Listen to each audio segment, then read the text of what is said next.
I could be red, or I could be yellow, I could be blue, or I could be purple, I could be green or pink or black or white, I could be every color you like. I could be red, or I could be. Halo everyone, kembali lagi dengan saya yaitu Nabila Atifah. Salam kenal semuanya. Tujuan video ini dibuat adalah untuk memenuhi tugas mingguan teknik produksi film. Tugas mingguannya yaitu berupa learning journal. Nah, sangat menarik bukan learning journal? Ya, kali ini saya akan mengeser ke kalian kegiatan belajar mengajar di minggu kedua pada hari Rabu tanggal 6 September 2023. Pada pagi hari tadi sangat menarik sekali untuk pembahasannya karena di pertemuan minggu kedua ini kita sudah memulai materi perfilman. Sudah masuk ke dalam dunia perfilman, jadi kita harus mengenal dasar-dasarnya terlebih dahulu. Kenapa? Karena tak kenal maka tak sayang. Betul sekali. Nah, oke. Jadi kegiatan belajar mengajar pada pagi hari tadi yaitu kita membahas jenis-jenis film dan contohnya, serta sejarah singkat perfilman itu kenapa bisa muncul. Selain dari sejarah singkatnya, kita juga membahas beberapa genre yang biasa digunakan dalam film dokumenter. Dan tidak lupa juga kita membahas unsur-unsur yang terdapat di dalam film dokumenter, baik itu unsur visual dan unsur verbal. Selain itu juga kita membahas tentang langkah-langkah pembuatan film, baik itu film fiksi maupun dokumenter. Nah, jadi pada pagi hari tadi kita itu membahas seputar jenis-jenis film. Nah, seperti yang kalian tahu, jenis-jenis film itu ada film horor, ada film komedi, ada film action, bahkan drakor kalian juga menyebutnya sebagai jenis-jenis film. Sedikit meluruskan, menjelaskan kembali apa yang telah disebutkan, bahwa itu semua masih kurang tepat karena yang sebenarnya adalah jenis-jenis film hanya ada dua, yaitu film fiksi dan film dokumenter. Nah, film fiksi adalah film yang sengaja dibuat sesuai dengan imajinasi oleh penulis naskah, sedangkan film dokumenter adalah film yang diambil dari kisah nyata. Nah, seperti itu. Contohnya pun untuk film fiksi itu bisa berupa kartun, animasi, atau kartun Upin Ipin yang sering kalian tonton, atau bahkan kalian masih ada yang nonton juga film Upin Ipin. Ya, siapa yang masih nonton? Boleh drop komen di bawah ya. Selain itu, contoh-contoh film dokumenter pun tidak kalah seru.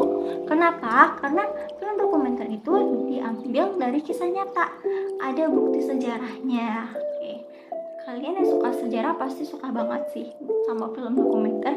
Contoh film dokumenter itu ada G30 SPKI, IR Soekarno, B.J. Habibie dan Ainun, dan juga R.A. Kartini. Bahwa horor, komedi, dan action bukan termasuk jenis-jenis film, itu termasuk ke dalam bentuk film. Jadi jenis-jenis film hanya ada dua, yaitu film fiksi dan juga film dokumenter. Selanjutnya yaitu tidak kalah menarik, yaitu sejarah singkatnya. Kenapa perfilman itu bisa muncul di dunia bisnis maupun entertain? Oke, aku sedikit cerita. Pada tahun 1872, Edward Mayburn melakukan percobaan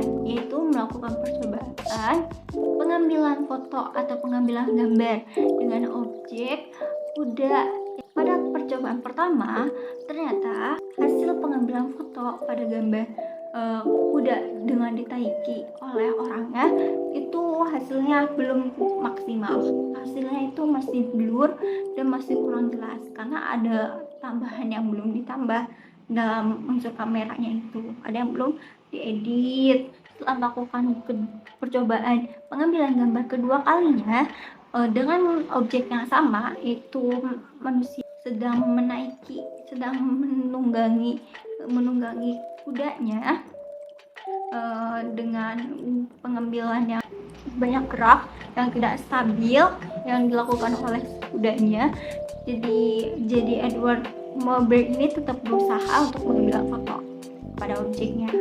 Nah, setelah dibidik dengan kamera canggihnya, setelah percobaan kedua kalinya, hasilnya tidak terlalu goyang dan tidak terlalu blur. Hasilnya sangat jelas dan sangat detail. Nanti aku kasih foto di sini ya, hasil jepretan. Lihat di sini. Ini setelah hasil pengambilan foto kedua kalinya. Oke, selain itu pada tahun 1882 Jules Marley melakukan percobaan juga, percobaan pengambilan foto ataupun gambar. Tetapi Jules Marley ini mengambil objek senapan ataupun senjata. Nah, ini contoh hasil gambar yang diambil oleh Jules Marley. Jadi sejarah singkat perfilman itu dimulai dari tahun 1872 oleh Edward Hogarth yang dimulai dari pengambilan foto pada objek kuda dan sedang ditunggangi oleh manusia. Pada tahun 1897 alat dan poster yang dimiliki oleh Lumiere Brothers dibeli oleh Haris Chandra, dan sampai sekarang karena kegigihan dan kesungguhan para sejarawan untuk mengembangkan suatu film, jadilah film itu berkembang sampai sekarang ini, sampai masuk ke dunia entertain dan dunia bisnis untuk para sutradara.